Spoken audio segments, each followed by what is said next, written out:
हरे रामा राम राम हरे हरे, हरे कृष्णा कृष्ण कृष्ण हरे हरे, हरे राम राम हरे हरे।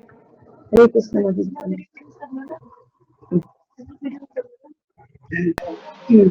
श्रीमद् भगवत गीता यथारूप दिव्य ज्ञान अध्याय 4 श्लोक संख्या 21।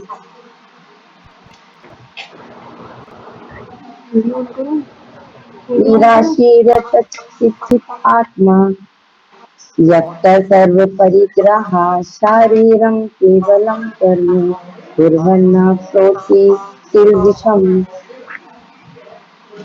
निराशी फल की आकांक्षा से रहित निष्काम संयमित चित्त आत्मा मन तथा बुद्धि त्यक्त छोड़ा सर्व समस्त परिग्रह स्व नित्य शारीरम प्राण रक्षा केवलम मात्र कर्म कर्म पूर्वन करते हुए ना कभी नहीं अप्रोति प्राप्त करना करता है पाप पूर्ण फल।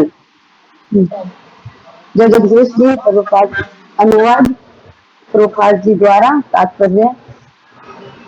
ऐसा ज्ञानी पुरुष पूर्ण रूप से संयमित मन तथा बुद्धि से कार्य करता है, अपनी संपत्ति के सारे स्वामित्व को त्याग देता और केवल शरीर निर्वाह के लिए कर्म करता है। इस तरह कार्य करता हुआ वह पाप रूपी फलों से प्रभावित नहीं होता है। विष्णु भगवान ऐसे ज्ञानी पुरुष के बारे में बात कर रहे हैं जो कभी भी कर्म फलों के बंधन में कभी नहीं फंसता, जो अपने जीवन का सही उपयोग करता है, मनुष्य जीवन के महत्व को समझता है। वो जानता है कि भौतिक संसार नित्य नहीं है। वो भौतिक संसार नित्य नहीं, मृत्यु के साथ सपने की तरह ये संपत्ति सब नष्ट हो जाएगी। कृष्ण भावना भावित भक्त वो समझता है, ये बातें सब कुछ समझता है कि हाँ ये संसार सच्चाई नहीं है, ये सब झूठ है। ये और जो ये अपनी संपत्ति के सारे स्वामित्व को त्याग देता है, जो अपनी संपत्ति को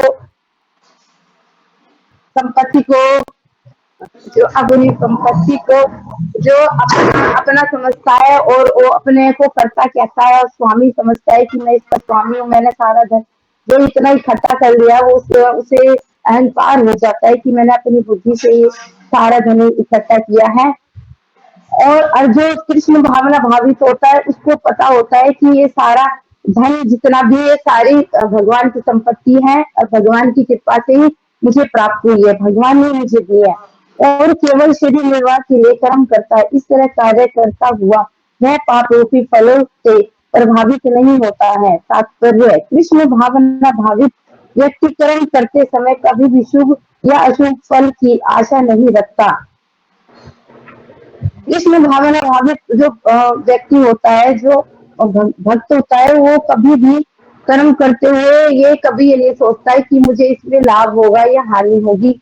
वो उसके मन तथा बुद्धि पूर्णतः वश में होते हैं। वह जानता है कि वह परमेश्वर का भिन्न अंश है, अतः अंश रूप में उसके द्वारा संपन्न कोई कर्म उसका ना होकर उसके माध्यम से परमेश्वर द्वारा संपन्न हुआ होता है। वो एक भगत ही जानता है कि वो भगवान का अंश है। वो जो भी कर रहा है, जो भी कर्म कर रहा है, उसको माता जी ये पता होता है कि वो खुद से नहीं कर रहा, उस पे भगवान की कृपा है। वो अगर वो चल रहा है तो वो भी भगवान की कृपा है, अगर वो खा रहा है तो वो भी भगवान की कृपा है, अगर वो हाथ हिला रहा है तो वो भी भगवान की कृपा है। तो आज जी उदाहरण देके ये समझा रहे हैं, जब हाथ हिलता है तो यह स्वेच्छा से नहीं हिलता, अपितु सारे शरीर की चेष्टा से हिलता है। कृष्ण भावना भावित व्यक्ति भगवत इच्छा का अनुगामी होता है। कृष्ण भावना भावित व्यक्ति जो होता है वो अपने लिए, अपनी इंद्रिय तृप्ति के लिए कुछ नहीं करता। वो सिर्फ जो कार्य करेगा वो भगवान के लिए करेगा, भगवान को केंद्र में रख के करेगा, भगवान की खुशी के लिए हर काम करेगा और इंद्रिय तृप्ति की कोई कामना नहीं होती। वह यंत्र के एक पुर्जे की भांति हिलता डुलता है। जिस प्रकार रख रखाव के लिए पुर्जे को तेल और सफाई की आवश्यकता पड़ती है, उसी प्रकार कृष्ण भावना भावित व्यक्ति कर्म के द्वारा अपना निर्वाह करता रहता है।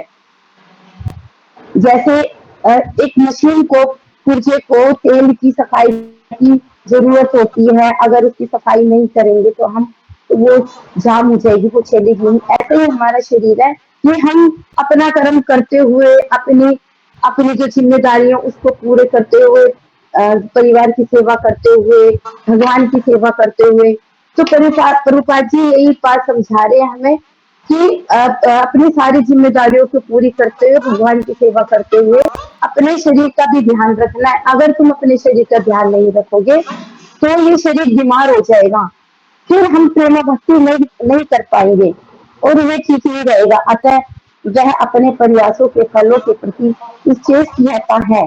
पशु के समान ही उसका अपने शरीर पर कोई अधिकार नहीं होता।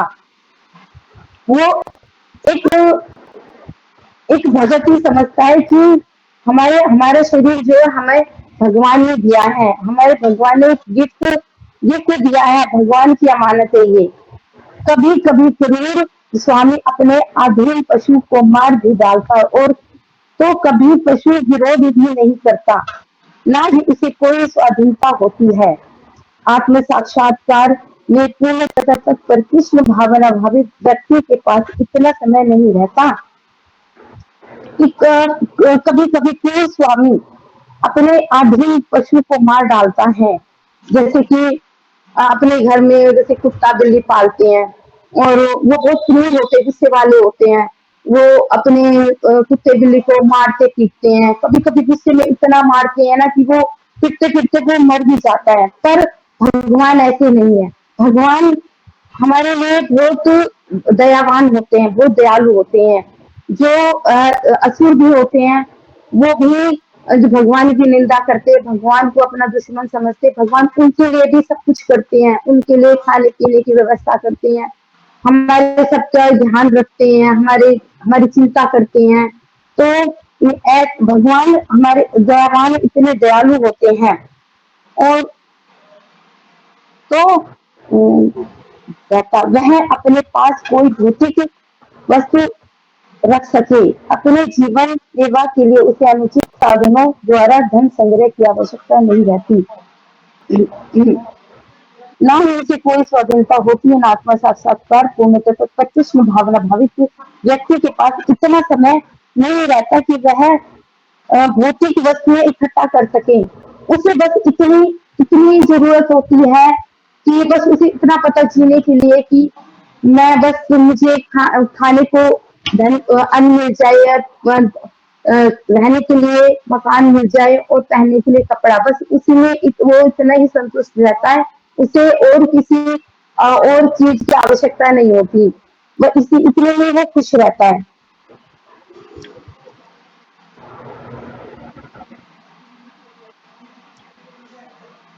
अपने जीवन निर्वाह के लिए उसे अनुचित साधनों के द्वारा धन संग्रह करने की आवश्यकता नहीं रहती।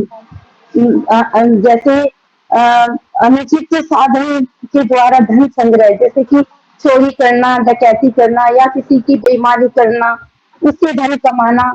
तो कृष्ण भावना भावित एक भगत ये जानता है कि नहीं, हमें इस चीज की जरूरत नहीं है, सिर्फ हमें बस इतना हमें मिल जाए, रहने के लिए घर, पहनने के लिए कपड़ा और खाने के लिए अन्न मिल जाए, बस वो ऐसे ही अपना जीवन व्यतीत कर देते हैं और भगवान कृष्ण भावना भक्ति में लगे रहते हैं।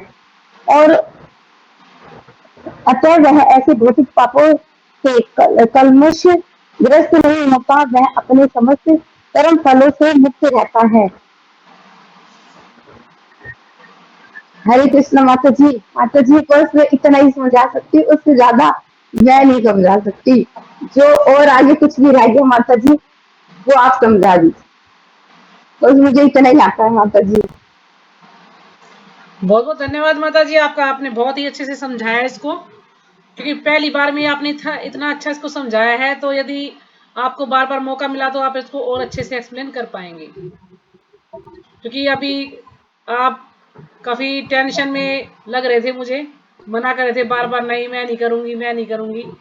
तो किसी तरह से आपने इसको किया, तो बहुत ही अच्छा किया, फर्स्ट टाइम आपने किया इसको, और अभी माता जी आगे अभी बढ़ोगे भी तो ना अच्छा मैं कर पाएंगे। जितनी मैंने तैयारी करी ना माता जी, अभी नहीं कर पाई मैं एक्सप्लेन, बहुत अंदर से घबराहट हो रही थी। हाँ, और वो लग लग भी रहा रहा था, होगा बोलने से आपको, पता लग रहा था नहीं घबराहट हो जितना रही मैंने थी तैयारी आपको। करी नहीं मैं बता पाई। कोई नहीं, फर्स्ट टाइम था, बहुत अच्छा था। तो एक बार सब अनम्यूट करके माता जी का धन्यवाद करेंगे, हरे कृष्ण महामंत्र बोल के। हरे कृष्णा हरे हरे कृष्णा कृष्णा हरे कृष्णा कृष्णा कृष्णा हरे हरे कृष्णा हरे हरे राम हरे हरे हरे राम राम राम हरे राम राम हरे हरे। हरे हरे। हरे कृष्णा हरे माता कृष्णा सुमन जी। माता माता जी, जी, आप शुरू कर धन्यवाद। सकते हैं। जी माता जी, हरे सुमन कृष्णा माता माता जी जी। के लिए भी हरे कृष्णा बोलते।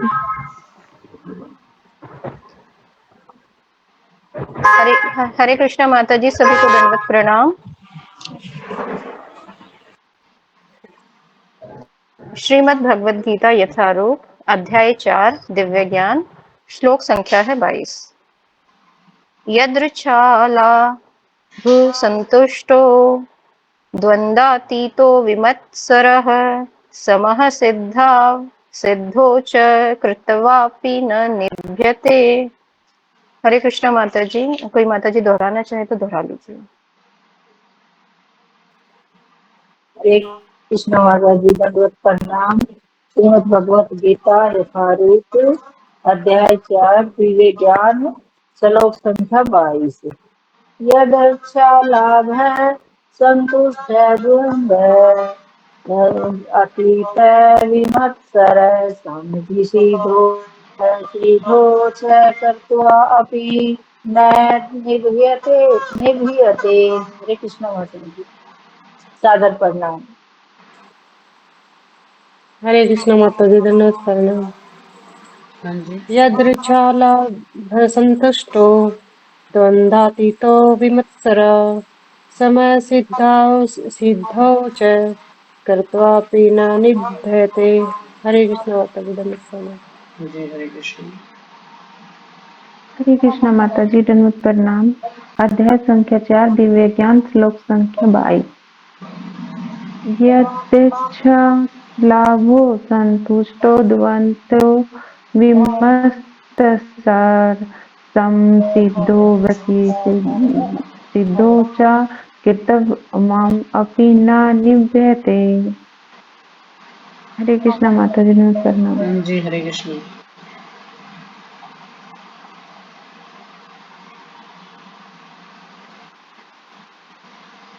और कोई पढ़ेगा? और हो किसी को पढ़ना है तो ठीक है माता जी, शुरू कर सकते हैं आप। हरे कृष्णा माता जी, सभी को शब्दार्थ। यदृच्छा स्वतः, लाभ लाभ से, संतुष्ट संतुष्ट, द्वंद द्वंद से, अतीत परे, विमत्सरः ईर्ष्या रहित, समः स्थित, स्थिर चित्त, सिद्धो सफलता में, असिद्धो असफलता में, च भी कृत्वा करके, अपि यद्यपि, न कभी नहीं, निभ्यते प्रभावित होता है, बंधता है। अनुवाद। जो स्वतः होने वाले लाभ से संतुष्ट रहता है, जो द्वंद से मुक्त है और ईर्ष्या नहीं करता, जो सफलता तथा असफलता दोनों में स्थिर रहता है, वह कर्म करता हुआ भी कभी बंधता नहीं है।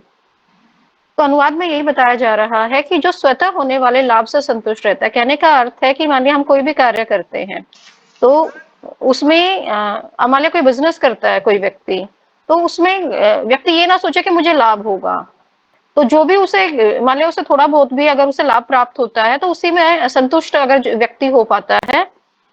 क्योंकि देखिए अगर कोई व्यक्ति बिजनेस करता है या कोई भी कार्य करता है तो वो इस आशा से करता है कि नहीं मुझे तो लाभ होना चाहिए, मुझे तो फायदा मिलना चाहिए, तभी ये कार्य करना मेरे लिए अच्छा है। लेकिन यहाँ पे जो भगवान है वो यही बता रहे हैं कि जो स्वतः होने वाले लाभ से संतुष्ट रहता है, यानी जो लाभ हो रहा है कम है ज्यादा है वो ये नहीं देखता है, और जितना प्रभु देते हैं उतने में ही वो व्यक्ति संतुष्ट रहता है, संतोष कर लेता है। जो द्वंद से मुक्त है, तो द्वंद का अर्थ होता है कॉन्फ्लिक्ट, तो कहने का मतलब ये चीज करनी है नहीं करनी है, या भगवान है नहीं है, या कोई भी ऐसे जिसमें द्वैतता आती है, उससे वो व्यक्ति मुक्त रहता है। तो कहने का अर्थ ये है कि उसे पता होता है कि मुझे क्या करना है, और ईर्ष्या नहीं करता। तो ऐसा जो व्यक्ति होता है वो किसी से जलन नहीं रखता है, किसी के प्रति ईर्ष्या नहीं रखता है, जो सफलता तथा असफलता दोनों में स्थिर रहता है। अब भौतिक जगत में कभी व्यक्ति सफल हो जाता है, कभी असफल हो जाता है, तो जो सुख दुख है या सफलता असफलता है, दोनों साथ साथ चलते हैं। तो ऐसा जो व्यक्ति होता है वो सभी स्थितियों में स्थिर रहता है, यानी उससे फर्क नहीं पड़ता है उसकी मनोस्थिति पर। अगर सफल होता है तो भी उसके लिए ठीक है, अगर वो असफल हो जाता है तो उसमें भी उसका जो मन है वो मतलब कुंठित नहीं होता है। वह कर्म करता हुआ भी कभी बंधता नहीं है। तो वो जो भी कर्म करता है वो जो कर्म है उसका प्रभाव उस पे नहीं पड़ता। तो ऐसा कौन सा व्यक्ति होता है? वह होता है कृष्ण भावना भावित व्यक्ति। जितने भी इसमें गुण बताए गए हैं, जो हमेशा लाभ से संतुष्ट रहता है, जितना भी भगवान देते हैं, जो द्वंद्व से मुक्त होता है, उसे पता है कि भगवान है वो मेरे लिए सब कुछ करने वाले हैं, तो एक संतोषजनक जीवन जीता है, उसे किसी से ईर्ष्या नहीं होती। अगर कोई बहुत ज्यादा तरक्की भी कर रहा है कोई व्यक्ति, तो उसे फर्क नहीं पड़ता है। जो सफलता तथा असफलता दोनों में स्थिर रहता है, तो उसे फर्क नहीं पड़ता है कि मैं सफल हो रहा हूँ, असफल हो रहा हूँ। जैसे कि पिछले श्लोक में माता जी ने भी बताया था कि जो भगवान कहते हैं कि जो व्यक्ति शरीर निर्वाह के लिए ही कार्य करता है, यानी जो कृष्ण भक्त होते हैं वो सिर्फ इतना ही कमाना चाहते हैं जिससे कि उनका शरीर चल सके, वह कर्म करता हुआ भी कभी नहीं बनता। तो जब हम भगवान के लिए कर्म करते हैं, भगवान की योजना के अनुसार कार्य करते हैं, भगवान की भक्ति के लिए कार्य करते हैं, भगवान की खुशी के लिए कार्य करते हैं, तो जो कर्म हमारे ऊपर, क्योंकि जो भी कार्य हम कर रहे हैं वो भगवान के लिए कर रहे हैं, तो उसका जो फल है, आप ये कह सकते हैं, क्योंकि अगर हम भौतिक जगत में रहते हुए कोई कार्य करते हैं, कोई गलत करते हैं चाहे सही करते हैं, तो उसका हमें, अगर अच्छे कार्य करते हैं तो अच्छा फल मिलता है, बुरे करते हैं तो हमें बुरा फल मिलता है। लेकिन जब हम भगवान के लिए कार्य करते हैं तो वो जो भी कार्य होते हैं भगवान में जाके लीन हो जाते हैं, मतलब जो उसका कर्म फल होता है। तात्पर्य श्री प्रभुपाद जी द्वारा। प्रभुपाद जी की जय। कृष्ण भावना भावित व्यक्ति अपने शरीर निर्वाह के लिए भी अधिक प्रयास नहीं करता। तो पिछले श्लोक में भी डिस्कशन हुआ था इसी बात पे कि जो कृष्ण भावना भावित व्यक्ति होता है, जो जिसका मुख्य उद्देश्य कृष्ण के लिए ही कार्य करना है, उसकी खुशी के लिए कार्य करना है, ऐसा जो व्यक्ति होता है वो कार्य तो करता है परंतु अपने सिर्फ जिससे कि उसका शरीर चल सके या शरीर निर्वाह हो सके, क्योंकि इस भौतिक जगत में रहता है तो शरीर का निर्वाह होना भी जरूरी है, क्योंकि इसी शरीर के सहारे वो कार्य करता है। तो लेकिन उस शरीर निर्वाह के लिए भी वो बहुत ज्यादा प्रयास नहीं करता है। जैसा भगवान जिस स्थिति में रखते हैं उसे उसी स्थिति में वो रह करके कार्य करता है। वह अपने आप होने वाले लाभों से संतुष्ट रहता है। तो जो भी उसे लाभ होते हैं, जैसे जो वो कार्य करता है, अगर उसे लगता है कि नहीं उसे नॉर्मल सा भी अगर लाभ हो रहा है तो वो उसमें भी संतुष्ट रहता है। उसे संतोष रहता है कि ठीक है भगवान मेरे लिए करने वाले हैं, और भगवान ध्यान भी रखते हैं सभी भक्तों का। तो जो भी भक्तों को चाहिए होता है भगवान अपने आप प्रोवाइड करा देते हैं। तो इतना विश्वास होता है भक्तों को भगवान पे, तो जो भी स्थिति होती है उनकी, अगर लाभ जितना भी हो रहा है, कम हो रहा है, ज्यादा हो रहा है, तो उसमें वो संतुष्ट रहता है कि जो भी है भगवान ने दिया है। तो अगर सफलता मिलती है तो वो व्यक्ति ये मान लेता है कि भगवान की कृपा है, और अगर असफल हो जाता है वो व्यक्ति तो वो ये मान लेता है कि ये भगवान की कोई योजना होगी, भगवान इसमें मेरा अच्छा ही होगा, जो भी भगवान करते हैं वो मेरे अच्छे के लिए ही कार्य करेंगे।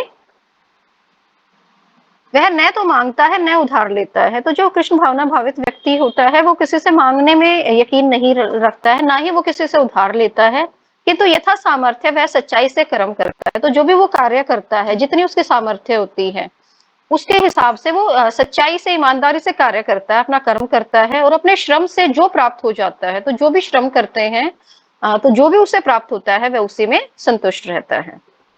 अतः वह अपनी जीविका के विषय में स्वतंत्र रहता है।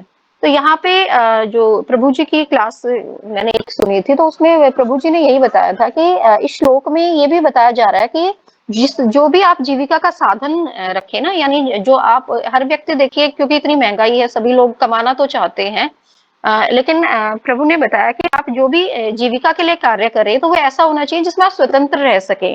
जैसे कि बिजनेसमैन होते हैं वो अपनी स्वतंत्रता से कार्य कर सकते हैं, या जो अपना कार्य करते हैं जैसे नए स्टार्टअप्स लोग करते हैं, अपने लेवल पे अपना कार्य करते हैं, कोई छोटा सा काम अपना शुरू कर सकते हैं, तो वो ये कहते हैं कि जो किसी के अंडर रह करके कार्य करने से वो कार्य करना बेहतर होता है, चाहे उसमें आपकी कमाई कम क्यों ना हो रही हो। वह अन्य किसी के, और ये इसलिए बताया गया है क्योंकि उसमें ये रहता है कि जब आप स्वतंत्रता से कार्य कर सकते हो, क्योंकि आपका बिजनेस है या आपका काम है, तो आप उसमें समय निकाल पाएंगे। लेकिन जब मान लिया जॉब करते हैं, तो जॉब के जो फिक्स्ड आवर्स होते हैं जिसमें कि आपको किसी के अंडर रह के काम करना है, तो आप अपनी आपके पास स्वतंत्रता नहीं होती कि आप उस समय में भक्ति कर सकें। लेकिन अगर आपका अपना कार्य है तो आप वहां पे स्वतंत्र रह सकते हैं और अपने समय में से जितना आपको कमाना है उस समय में उतना आप अपने लिए शरीर निर्वाह के लिए कमा लीजिए, और बाकी समय में आप भगवान का भजन कर सकते हैं, भगवान के सेवा कर सकते हैं, उनकी खुशी के लिए कार्य कर सकते हैं। वह अन्य किसी की सेवा करके कृष्ण भावनामृत संबंधी अपनी सेवा में व्यवधान नहीं आने देता। तो कहने का अर्थ है कि वो सिर्फ भगवान की सेवा करना चाहता है, जो भी भक्त है, यानी यहाँ शुद्ध भक्त के बारे में बात की जा रही है। तो कोई कुत्ता है, बिल्ली है, नेता है, अभिनेता है, वह उनकी सेवा नहीं करता है। तो अन्याय का अर्थ यहाँ पे यही है। तो वो जितना भी वक्त उसके पास होता है वो चाहता है कि वो कृष्ण की सेवा में लगाए, किंतु भगवान की सेवा के लिए वह संसार की द्वैतता से विचलित हुए बिना कोई भी कर्म कर सकता है। तो द्वैतता का मतलब होता है ये करना है, नहीं करना है, तो उसमें उस द्वैतता में वो नहीं फंसता है। सुख आता है, दुख आता है, गर्मी है, सर्दी है, तो ये जितनी भी चीजें हैं ये उसे विचलित नहीं करती हैं। वो हर एक स्थिति में समान भाव से रहता है और उसे पता होता है कि उसे क्या कार्य करना है। कृष्ण भावना भावित व्यक्ति द्वैतता से परे रहता है, क्योंकि कृष्ण को प्रसन्न करने के लिए वह कोई भी कर्म करने में झिझकता नहीं है।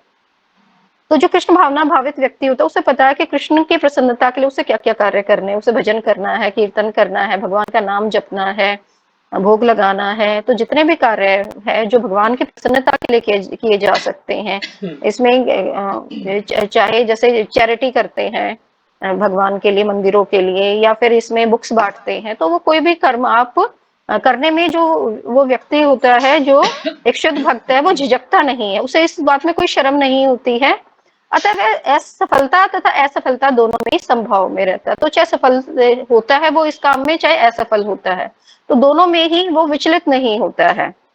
उसका जो भाव होता है वो सेम रहता है, वो न्यूट्रल रहता है, ना उसे दुख होता है उन चीजों का, ना ही वो सुख का अनुभव करता है। ये लक्षण तभी दिखते हैं जब कोई दिव्य ज्ञान में पूर्णतः स्थित हो। तो यहाँ दिव्य ज्ञान का अर्थ है संपूर्ण शरणागत भक्त, यानी जब आप पूर्ण रूप से कृष्ण की शरण में चले जाते हैं वो दिव्य ज्ञान कहलाता है। यानी ऐसे भक्त के लक्षण बताए गए हैं जो हमेशा भगवान का चिंतन करता है और भगवान की खुशी के लिए ही कार्य करता है, और जो भी वो कर्म करता है उसमें उसकी कामना नहीं होती है कि मुझे ये प्राप्त करना है, मुझे ये मिल जाए, मुझे ये लाभ मिल जाए। तो वो कोई भी कार्य करता है वो उसका कामना से रहित कार्य होता है। हरे कृष्णा माता जी, दंडवत प्रणाम सभी को। तो श्लोक संख्या जो 21 थी वो मैंने बता दी, सॉरी 22 हमने किया है अभी। अब अगला श्लोक कीजिए माता जी। जी माता जी, श्रीमद् भगवद गीता यथारूप पाठ अध्याय 4 दिव्य ज्ञान, श्लोक संख्या है 23। गत्संगस्य मुक्तस्य ज्ञानावस्थित चेतसः याज्ञा याचरतः कर्म समग्रम प्रविलीयते। हरे कृष्णा माता जी, दंडवत प्रणाम। माता जी अगर कोई दोहराना है। हाँ जी, कोई श्लोक आप हरे पढ़ना चाहे कृष्णा तो माता जी। पढ़िए। हाँ जी। हरे कृष्णा माता जी, सादर प्रणाम। श्रीमद् भगवत गीता दिव्य ज्ञान अध्याय 4 श्लोक संख्या 23। गत संगस्य मुक्तस्य ज्ञानानवस्थित चेतसः यज्ञाचरत कर्म संग्रम करवीयते। हरे कृष्णा माता जी, सादर प्रणाम। हरे कृष्णा माता जी, दंडवत प्रणाम। गत्संगस्य मुक्तस्य ज्ञानास्थितचेतसा यज्ञाचरत कर्म समग्रम परविलीयते। हरे कृष्णा माता जी, दंडवत। हाँ जी। हाँ जी, और कोई पढ़ेगा? हरे कृष्ण माता जी, दंडवत प्रणाम। हरे कृष्ण। गत्संगस्य मुक्तस्य ज्ञानवस्य चेतस्य यज्ञाय चरत कर्म समरग परिव्रियति। हरे कृष्ण माता जी। हाँ जी, हरे कृष्ण। और कोई? हरे और कृष्ण किसी से? माता जी। हाँ जी, हरे हरे कृष्ण। कृष्ण माता जी। हाँ जी, पढ़िए। गत गत्संगस्य मुक्तस्य ज्ञानावस्थिति चेतसा यज्ञायाचरत कर्म समग्रम परिवील्यते। हरे कृष्ण माता हाँ जी, हरे कृष्ण। गत्संगस्य मुक्तस्य ज्ञानावस्थितचेतसः यज्ञायाचरतः कर्म समग्रं प्रविलीयते। ठीक है माता जी, शुरू कीजिए। हरे कृष्णा माता जी, सभी माताओं को दंडवत प्रणाम। शब्दार्थ। गत संगस्य प्रकृति के गुणों के प्रति अनासक्त, मुक्तस्य मुक्त पुरुष का, ज्ञान अवस्थित ब्रह्मा में स्थित, चेतसः जिसका ज्ञान, यज्ञाय यज्ञ कृष्ण के लिए, आचरतः करते हुए, कर्म कर्म, समग्रम संपूर्ण, प्रविलीयते पूर्ण रूप से विलीन हो जाता है। शब्दार्थ नहीं, अनुवाद। शब्दार्थ तो बोल दिए। जो पुरुष प्रकृति के गुणों के प्रति अनासक्त है और जो दिव्य ज्ञान में पूर्णतः स्थित है, उसके सारे कर्म ब्रह्मा में लीन हो जाते हैं। अनुवाद में यही बताया गया है, जो पुरुष प्रकृति के तीनों गुणों के प्रति अनासक्त है। तो तीन गुण हैं प्रकृति के, सतोगुण, रजोगुण और तमोगुण। तो जो पुरुष प्रकृति के इन तीन गुणों के प्रति जो जिसके अंदर आसक्ति ना हो और जो दिव्य ज्ञान में पूर्णता स्थित हो। तो अभी पिछले श्लोक में भी इसके बारे में डिस्कस किया था हमने कि पूर्णतः दिव्य ज्ञान में पूर्णता स्थित कौन सा व्यक्ति होता है, जो संपूर्ण रूप से भगवान का शरणागत हो गया हो, ऐसा भक्त यानी शुद्ध भक्त, जो हमेशा भगवान का चिंतन करता है, भगवान की खुशी के लिए कार्य करता है, जो भी कर्म करता है उसमें वो कोई भी कामना नहीं रखता कि मुझे ये प्राप्त करना है। तो ऐसे व्यक्ति के बारे में या ऐसे भक्त के बारे में हम यहाँ पे डिस्कस कर रहे हैं। उसके सारे कर्म ब्रह्मा में लीन हो जाते हैं, क्योंकि उसे दिव्य ज्ञान है, उसे पता उसे क्या करना है। वो जानता है कि वो कृष्ण का दास है, वो भगवान का दास है, और जो भी वो कर्म करेगा, तो क्योंकि उसके कर्म फल उसे के ऊपर नहीं आते, क्योंकि वो अपने लिए कार्य नहीं करता है या भौतिक जगत के लिए वो कार्य नहीं कर रहा है। तो जैसे इस्कॉन टेम्पल में जो भक्त रहते हैं, क्योंकि वो गृहस्थ में तो होते नहीं है, तो जितने भी वो कर्म करते हैं तो उनका प्रभाव उन पर नहीं आता है। वो जितने भी कर्म वो करते हैं वो सारे के सारे जाके ब्रह्मा यानी भगवान में लीन हो जाते हैं। तात्पर्य प्रभुपाद जी के द्वारा, पूर्ण रूपेण कृष्ण भावना भावित होने पर, यानी जब पूर्ण रूप से जो भक्त है कृष्ण भावना भावित हो जाता है, मनुष्य समस्त द्वंद्वों से मुक्त हो जाता है। तो द्वंद्व जैसे पिछले श्लोक में भी डिस्कस किया था, तो द्वंद्व का अर्थ होता है कि क्या करना है, मुझे ये करना है नहीं करना है। तो उसे पता होता है कि वो कौन है, क्या है और उसे क्या करना है। तो जो समाज के जो द्वंद्व होते हैं, जिसमें एक व्यक्ति फंसा रहता है कि मैं ये करूं कि ना करूं, मैं भक्ति करूं कि ना करूं, मुझे ये वाला कर्म करना है या नहीं करना है, तो वो जो व्यक्ति होता है उसे पता होता है। जो पूर्ण रूपेण कृष्ण भावना भावित व्यक्ति होता है, तो उसे ऐसे द्वंद्व नहीं सताते हैं, तो उनसे मुक्त होता है। और इस तरह भौतिक गुणों के कलमश से, तो कलमश का अर्थ होता है पाप या मैल। तो जो भी भौतिक गुणों, यानी अगर जो ऐसे व्यक्ति होते हैं वो भौतिक गुणों के कलमश से भी मुक्त हो जाते हैं, क्योंकि वो जो कार्य कर रहे हैं, वो जो कर्म कर रहे हैं, वो भगवान की इच्छा के लिए है, भगवान की इच्छा के अनुसार करते हैं, उनकी खुशी के लिए करते हैं। वह इसलिए मुक्त हो जाता है क्योंकि वह कृष्ण के साथ अपने संबंध की स्वाभाविक स्थिति को जानता है। उसे पता है कि कृष्ण का और उसका क्या संबंध है। फलस्वरूप उसका चित्त कृष्ण भावनामृत से विचलित नहीं होता है।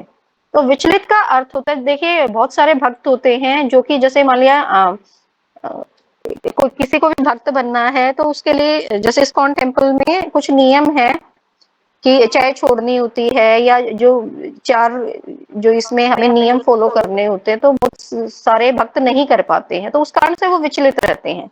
परंतु जो शुद्ध भक्त होता है, उसका जो मन होता है, उसका जो आत्मा होती है, तो उसका जो दिल होता है वो कृष्ण भावना अमृत से विचलित नहीं होता, वो हमेशा उसी में लीन रहता है, वह हमेशा भगवान के चिंतन में ही रहता है, और ऐसी जो चीजें होती हैं वो उसे विचलित नहीं कर पाती हैं। अतः वह जो भी करता है वह आदि विष्णु कृष्ण के लिए होता है, यानी वो जो भी कार्य करता है, जो भी कर्म करता है, वो भगवान के लिए ही करता है, कृष्ण के लिए ही करता है। अतः उसका सारा कर्म यज्ञ रूप होता है, यानी कृष्ण के लिए किए गए जितने भी कार्य होते हैं वो यज्ञ रूप माने जाते हैं, यानी वो यज्ञ के समान हो जाते हैं। यज्ञ जो कहा गया है वो कृष्ण के लिए बोला गया है, और तो आप ये कह सकते हैं कि यज्ञ पुरुष या यज्ञ का जो भोक्ता है वह सब कृष्ण ही है। तो यज्ञ का आगे भी जब हम पढ़ेंगे तो अलग अलग अर्थ निकलेंगे इसके, तो जब भी हम पढ़ेंगे उसके अनुसार जो तात्पर्य होगा उसके अनुसार हमें समझना होगा कि क्या बताया गया है। तो यहाँ पर जो है यज्ञ कृष्ण के लिए कहा गया है, तो अगर यज्ञ पुरुष है तो वो भी कृष्ण है, और उस यज्ञ का जो भोक्ता है यानी जो उसे फल प्राप्त होगा वो भी कृष्ण ही है, क्योंकि जितने भी यहाँ कार्य कर रहा है शुद्ध भक्त वो कृष्ण के लिए ही कर रहा है, क्योंकि यज्ञ का उद्देश्य परम पुरुष विष्णु अर्थात कृष्ण को प्रसन्न करना है। तो यहाँ पर जो भक्त है वो क्या करना चाहता है, वो कृष्ण को प्रसन्न करना चाहता है, उनको खुश करना चाहता है, उनकी खुशी के लिए कार्य करना चाहता है। ऐसे यज्ञ में कर्म का फल निश्चय ही ब्रह्मा में विलीन हो जाता है। तो ऐसे जो यज्ञ में कर्म होते हैं जो कृष्ण के लिए किए जाते हैं, तो उसका जो कर्म फल होता है वह ब्रह्मा यानी भगवान में विलीन हो जाता है। उसका जो फल है वो उस व्यक्ति को नहीं मिलता है, उसके ऊपर नहीं पड़ता उन कर्मों का फल, और मनुष्यों को कोई भौतिक फल नहीं भोगना पड़ता है। तो भौतिक जगत में हम जो भी कार्य करते हैं उसका फल हमें भुगतना पड़ता है। अगर हम अच्छे कार्य करते हैं तो हमें अच्छा फल मिलता है, बुरे कार्य करते हैं तो हमें बुरा फल मिलता है। लेकिन जब हम कृष्ण के लिए कार्य करते हैं या कर्म करते हैं तो उसका जो भी फल होता है वो ब्रह्मा में विलीन हो जाता है, उसका हमारे ऊपर कोई भी प्रभाव या हमें वो भोगना नहीं पड़ता इस भौतिक जगत में। हरे कृष्णा माता जी, दंडवत प्रणाम सभी को। हरे कृष्ण। कोई त्रुटि हो तो माफ करिएगा। हरे नहीं कृष्ण। कोई त्रुटि नहीं है, बहुत ही अच्छे से आपने श्लोका को समझाया। तो एक बार सब अनम्यूट करके माता जी का धन्यवाद करेंगे हरे कृष्ण महामंत्र बोल के। हरे हरे कृष्णा कृष्णा कृष्णा कृष्णा कृष्णा कृष्णा हरे हरे हरे हरे हरे हरे हरे राम राम राम हरे राम राम राम हरे हरे। राम हरे हरे। हरे बहुत ही कृष्ण। अच्छे से समझाया माता जी आप दोनों ने, कोई कमी नहीं है, कोई त्रुटि नहीं है। तो ये 21वां श्लोक जो है थोड़ा सा एक बार मैं बता दूं, शायद किसी को ना समझ आया हो क्योंकि माता जी ने फर्स्ट टाइम किया था आज। ऐसा ज्ञानी पुरुष पूर्ण रूप से संयमित मन तथा बुद्धि से कार्य करता है। ऐसा ज्ञानी पुरुष, अब ऐसा ज्ञानी पुरुष कौन है? भक्त। तो यहाँ पर जो भगवान जो भी बात बता रहे हैं अर्जुन को, भक्त के बारे में बता रही हैं, लेकिन वो एकदम से उनको कहते हैं ना, एकदम से पूरा ज्ञान नहीं दे रहे, धीरे धीरे स्टेप वाइज उनको धीरे धीरे आगे तक लेकर जा रहे हैं। फिर उन्हें क्लियर करेंगे कि भाई किसके लिए है। तो इसमें अभी ज्ञानी का नाम दिया है, लेकिन धीरे धीरे आगे पता लगेगा कि ये भक्त के लिए बता रहे हैं, जो शुद्ध भक्त है भगवान का, उसके गुण है ये। कि ऐसा ज्ञानी पुरुष पूर्ण रूप से संयमित मन, यानी जो ज्ञानी पुरुष है पूरी तरह से अपने मन पर उसका कंट्रोल होता है, उसका मन संयमित होता है, और बुद्धि से कार्य करता है, यानी संयमित मन और बुद्धि से कार्य करता है, यानी दोनों चीजें उसके कंट्रोल में होती हैं। अपनी संपत्ति के सारे स्वामित्व को त्याग देता है, और जो भी उसकी संपत्ति है, यानी उसकी जो भी प्रॉपर्टी है, या ये मेरी पत्नी है, मेरे बच्चे हैं, मेरा परिवार है, मेरा दोस्त है, सब कुछ जो है ये स्वामित्व की, मैं सबका जो है मालिक बनना चाहते हैं, ये जो भावना है, इस चीज को वो बिल्कुल त्याग देता है। वो कभी ये नहीं सोचता कि ये मेरी पत्नी है या मैं जो है घर का स्वामी हूँ, सब कुछ मेरा, नहीं, वो सोचता सब कुछ भगवान का है, मेरा कुछ भी नहीं है। जो अहंकार की जो भावना है वो उसको त्याग देता है, और केवल शरीर निर्वाह के लिए कर्म करता है, और सिर्फ इतना ही वो कार्य करता है, इतना कमाता है कि उसका परिवार, जिसका शरीर निर्वाह है, वो उसका जो है अच्छे से गुजारा हो सके, यानी ज्यादा धन जोड़ने की उसको आवश्यकता नहीं है। जैसे कि जो आजकल के लोग हैं उनको बताया गया कि पशु तुल्य हैं कुछ लोग, सभी नहीं कुछ।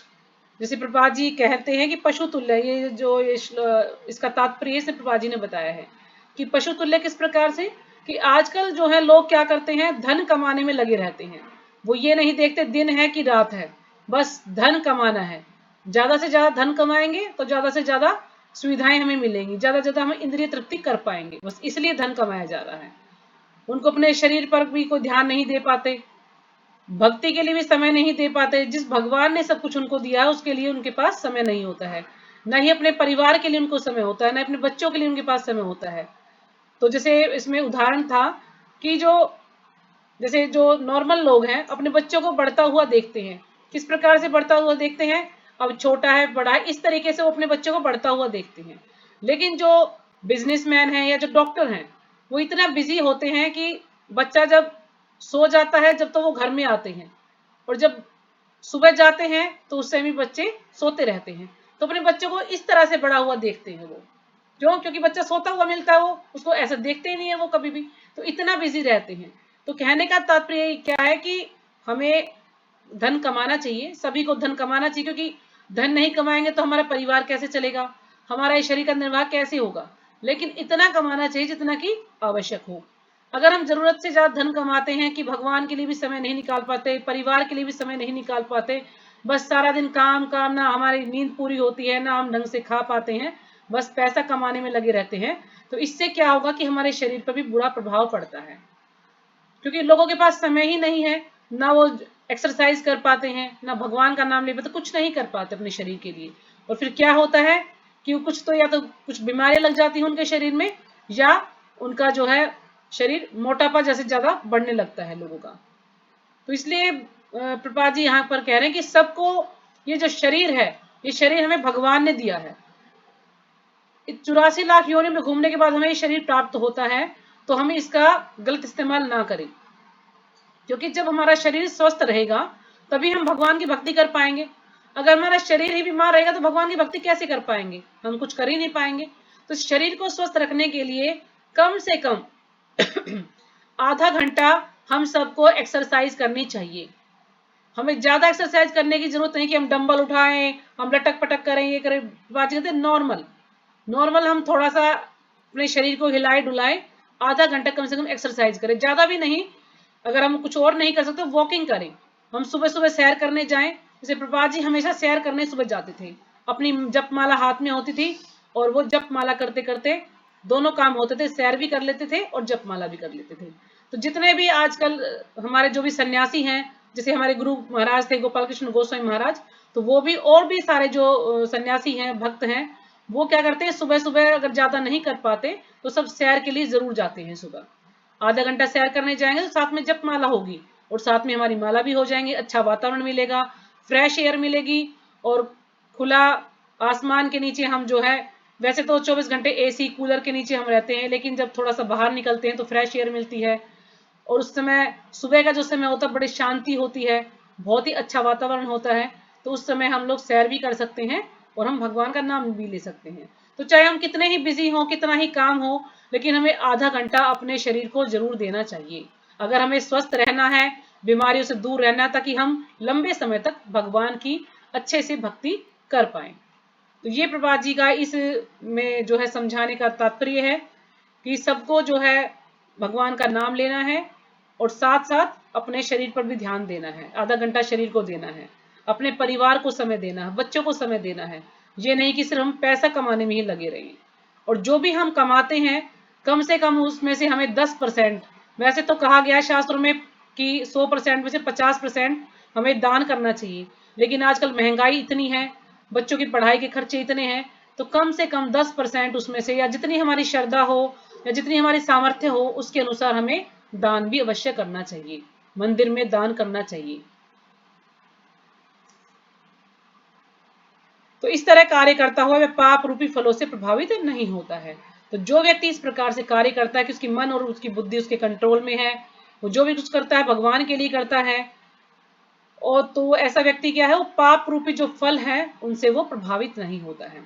वो ये सोचता ही नहीं कि इसका मुझे पाप मिलेगा या उसका पुण्य मिलेगा। जो भी वो कर्म कर रहा है, वो जो भी कर्म करता है सिर्फ भगवान के लिए करता है, भगवान की संतुष्टि के लिए करता है, अपने लिए वो कोई भी कार्य नहीं करता है। यानी उन मतलब सोच कहने का ये है कि उसको अपने लिए कोई लाभ नहीं चाहिए, जो भी कर्म करता है उसका कोई भी लाभ उसको नहीं चाहिए, कोई भी फल उसको नहीं चाहिए, वो सभी फलों से अनासक्त होकर कार्य करता है।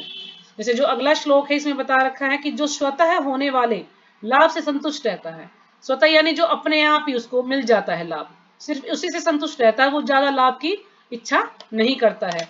जो द्वंद से मुक्त है, जो कि ये मैं, ये मेरा है, ये तेरा है, ये उसका है, ये सब कुछ मेरा है, मैंने बनाया, यानी इस प्रकार के जो द्वंद हैं, इन चीजों से वो दूर रहता है और कभी किसी से ईर्ष्या नहीं करता है।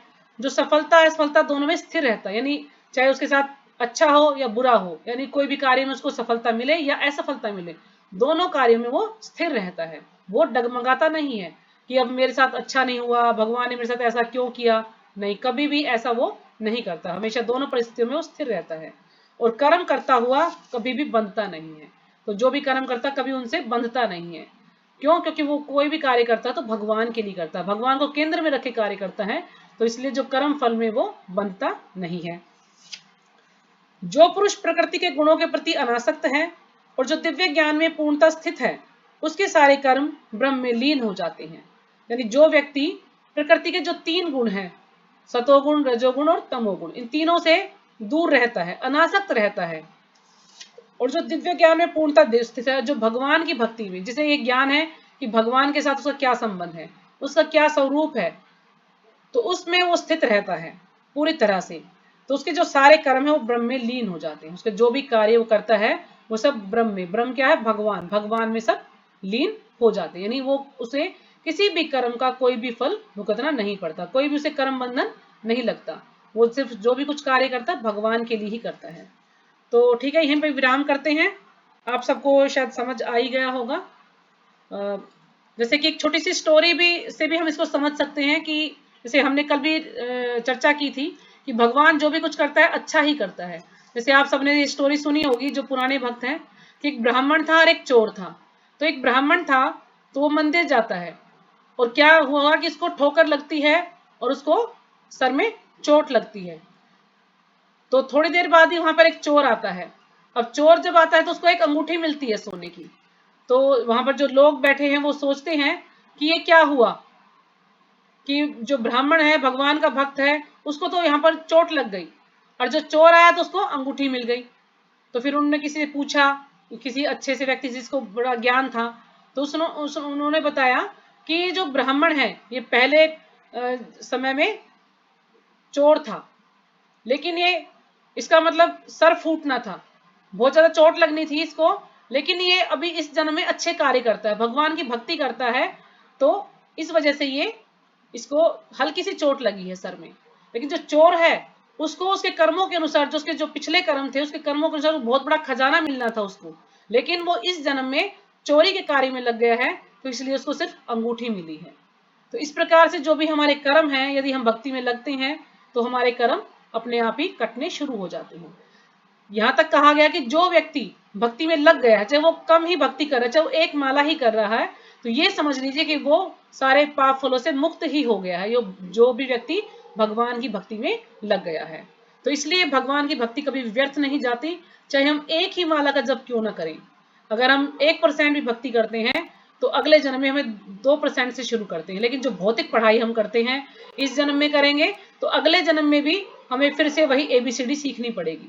लेकिन भक्ति के में ऐसा नहीं है, जो भी हम भक्ति करते हैं वो हमारी संचित हो जाती है, वो रिजर्व हो जाती है, अगले जन्म में हमें उससे आगे भक्ति करनी पड़ती है। तो ठीक है, यहीं पे विराम करते हैं, समय भी हो गया है, ज़्यादा ही हो गया है। तो सभी भक्तों का बहुत बहुत धन्यवाद। अगर किसी को कुछ समझ नहीं आया हो तो पूछ सकते हैं, और तो सभी का धन्यवाद। वांछा कल्पतरुभ्यश्च कृपा सिंधुभ्य एव च पतितानां पावनेभ्यो वैष्णवेभ्यो नमो नमः। सभी का बहुत बहुत धन्यवाद। हरे कृष्णा माता जी, धन्यवाद, हरे प्रणाम। कृष्णा, प्रणाम माता जी। हरे कृष्ण माता जी, प्रणाम माता हाँ जी, जी, सभी प्रणाम भक्तों को माता जी प्रणाम। सभी को। हरे कृष्ण प्रणाम हरे माता जी। कृष्ण माता जी।